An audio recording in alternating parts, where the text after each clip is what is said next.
What if the most important weapon in this war was never designed to explode? What if the true turning point happened not in the sky over Jordan, but on a single stretch of track that most news reports will barely mention? What if the missiles everyone is watching are not the weapons that decide this conflict? What if the real battlefield is the supply line that connects a nation to survival? Midas, Midas, Midas. Ballistic missiles are in the air right now. Multiple launch sites across northwestern Iran are firing. The trails are visible on camera. The interceptors are racing up to meet them over Jordan. And simultaneously, American cruise missiles are hitting targets inside here on that no previous round of this conflict has touched. This is July 2026. What is happening right now is the fiercest single day of fighting this conflict has produced. But here is the question that matters more than any explosion. Are these missiles actually the most important weapons being fired today? The answer may surprise you. Might start with what everyone is watching. Ballistic missiles launched from the Ark missile field in Markazi province, northwestern Iran. Multiple missiles airborne simultaneously, heading toward the Muwafaq FAQ's Alti air base in Jordan. At least 5 ballistic missiles confirmed in that launch sequence. Air defense activity visible over Jordan as interceptors race to meet them. Smoke plumes from interceptions already confirmed. Multiple additional ballistic missiles launched from the western Azerbaijani province of Iran, adding another vector to the incoming threat picture. Warning sirens at Camp Victory near the Baghdad airport. Reports of explosions in the consulate area in Iraq. 8 Iranian missile launchers spotted, activated, and ready to fire. But watch what Iran is actually doing.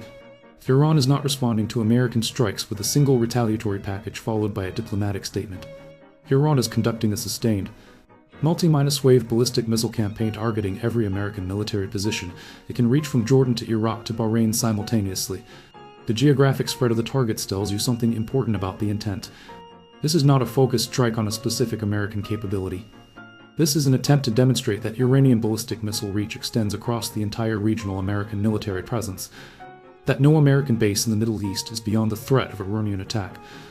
But the operational reality behind that demonstration is a different story, and we will get to what the intercept data tells us about the actual effectiveness of what Iran is launching. But first, the most important development of July, the one that changes this strategic picture more than any of the ballistic missile launches.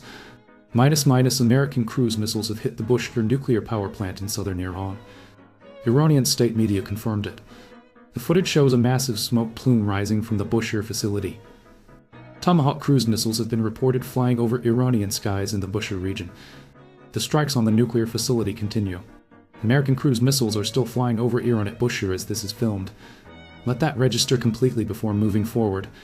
The United States has struck a nuclear facility inside Iran with cruise missiles. Bushehr is not a weapons development site in the category of Fordow or Isfahan, which were struck during Operation Midnight Hammer.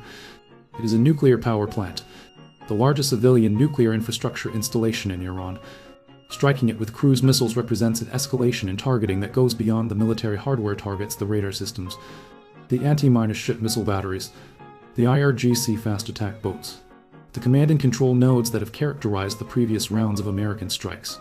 The targeting of Bushehr with cruise missiles communicates a specific message about what is now within the scope of American strike authorization. If a nuclear power plant is a legitimate target, then the question of what is not a legitimate target has a much shorter answer than it had 48 hours ago. The electrical generation facilities, the desalination plants, the industrial infrastructure that Trump enumerated yesterday as potential targets if the situation required it. The expansion of the target list that the railway bridge strike signaled in the logistics domain. The Bushehr strike confirms in the infrastructure domain. The Iranian government, watching Tomahawk cruise missiles hit Bushehr from underground bunkers in the Mashhad region, is looking at a targeting list that now includes the facility that supplies a significant portion of southern Iran's electrical power. The message being delivered through the smoke plume rising from Bushehr is not subtle. But the railway bridge that is the development with the most significant long-term strategic consequences of anything that has happened in this conflict, including the Bushehr strike. Iran has admitted that a U.S. strike destroyed a railway bridge used for trade routes connecting Iran with China and Russia. This is not a bridge over a local river carrying domestic freight.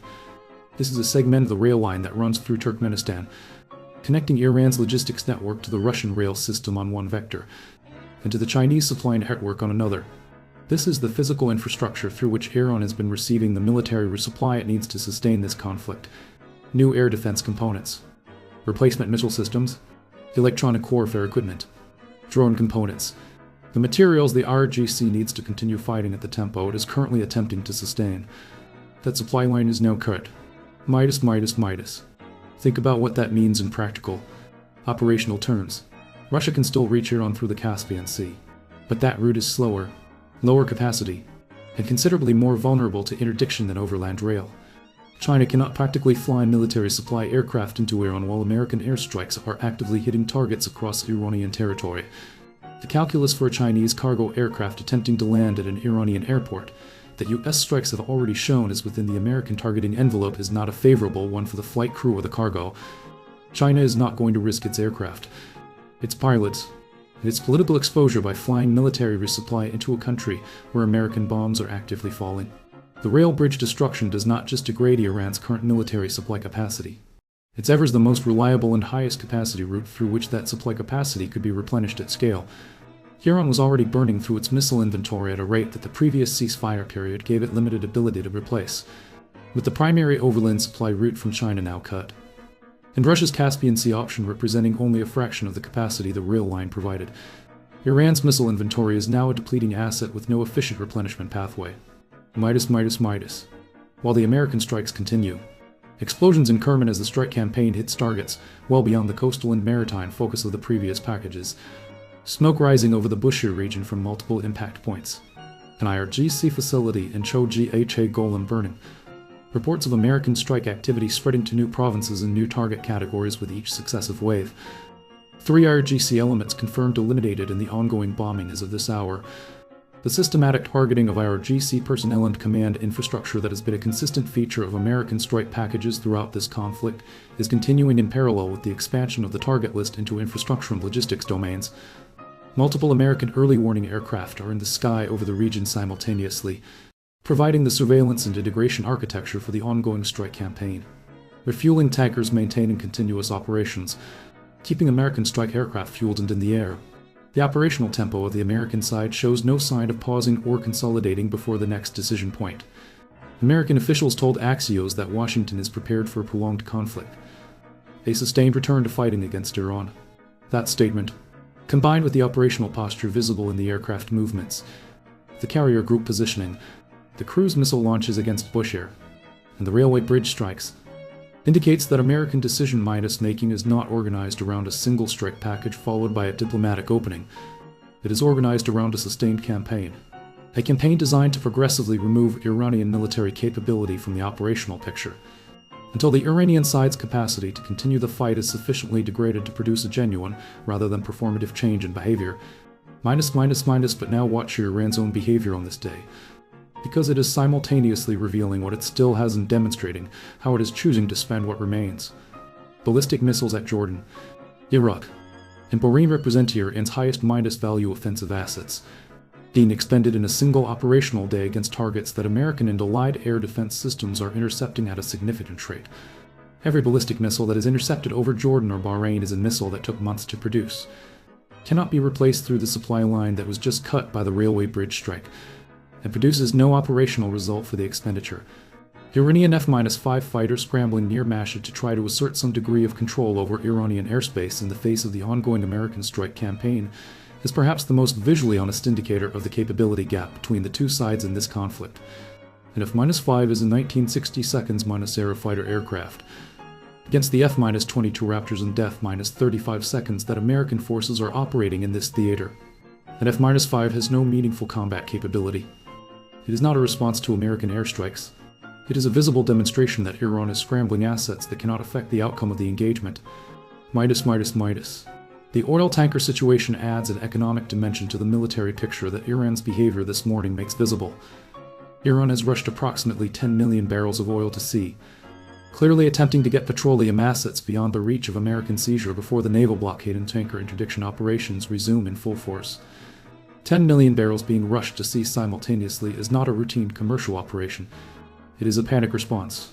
A response from a regime that understands the American decision to seize Iranian oil tankers is imminent, and is trying to move as much of its oil revenue capacity as possible before the seizure operations begin, because Iran's oil export capacity is not just an economic asset.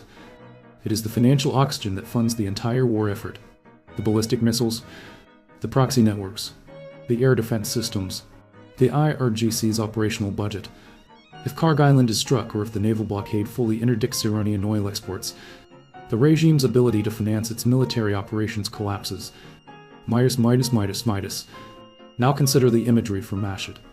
A massive banner reading WEWILLKILLTRUMP hung publicly in the city. It connects directly to the kill list confirmation that has been running as a parallel thread through this entire escalation cycle. The president addressed it again today. He was asked about Air Force One leaving Turkey with journalists required to close their window blinds, an unusual security measure that telegraphed concern about Iranian attempts to target the aircraft. Trump confirmed he understood why the measure was taken. He confirmed that the Iranian threat to his personal safety is real and ongoing. He confirmed he is number one on the kill list. He said if he goes, the journalist asking him goes too. A characterization that combined dark humor with the acknowledgement that the threat environment around the American president's travel is currently being treated as a live operational concern by his security detail. But here is the gap that matters. The banner in Mashhad and the kill list targeting the President of the United States are being conducted by a regime that is simultaneously minus watching its nuclear facility get hit with Tomahawk cruise missiles, minus watching its railway bridge to China and Russia destroyed, minus watching its ballistic missiles intercepted over Jordan, minus sitting in underground bunkers in the far northeast of the country. The gap between the public posture, the kill list banners, the ballistic missile launches announced as crushing responses, and the private reality of evacuation flights with transponders off in underground facility operations. That gap is the most accurate measure available of where the Iranian regime actually believes this conflict is going. Midas. The Bushehr nuclear strike is the detail that demands the most careful strategic attention going forward, not because of what it destroyed in isolation, but because of what it signals about the targeting authorization that American forces are operating under. Previous rounds of this conflict targeted military hardware. This round has targeted logistics infrastructure, railway bridges, and a nuclear power plant. The progression of target categories with each successive strike package is not random. It reflects a deliberate expansion of what American decision-makers are authorizing in response to Iranian escalation. Iran escalated by attacking commercial shipping. America struck maritime defense infrastructure. Iran continued escalating. America struck logistics infrastructure and railway bridges. Iran launched ballistic missiles at Jordan and Iraq. America struck the Bushehr nuclear facility with cruise missiles. The pattern is a response ladder where each Iranian escalation produces an American strike package that hits a target category the previous package had not yet touched. If that pattern continues in the operational posture visible in the Mediterranean refueling tanker movements, the carrier group positioning, and the American official statements about preparation for prolonged conflict all suggest it does, the next Iranian escalation produces an American response that hits something that today's package had not yet touched. Trump enumerated those categories yesterday. Electrical generation plants, desalination infrastructure, and Kharg Island, where 95% of Iran's oil exports flow, where the USS Abraham Lincoln with its marine contingent and the USS Boxer are positioned in the Persian Gulf, within striking and assault range. Midas. July 9, 2026. Ballistic missiles are in the air over Jordan, Iraq, and Bahrain. Cruise missiles are hitting the Bushehr nuclear facility. The railway bridge connecting Iran to China and Russia is destroyed. American early warning aircraft and refueling tankers are sustaining continuous operations. 10 million barrels of Iranian oil are being rushed to sea ahead of imminent tanker seizure operations. The kill list banner is hanging in Mashhad. The president has confirmed he is number one on that list, and the Iranian leadership is underground in Mashhad while announcing crushing first-stage responses from bunkers that the missiles flying toward their nuclear facility were not aimed at. The fiercest day of this conflict is still unfolding. The interception footage over Jordan is still coming in. The cruise missile footage over Bushehr is still emerging. The ballistic missile launches from western Azerbaijan are still being tracked.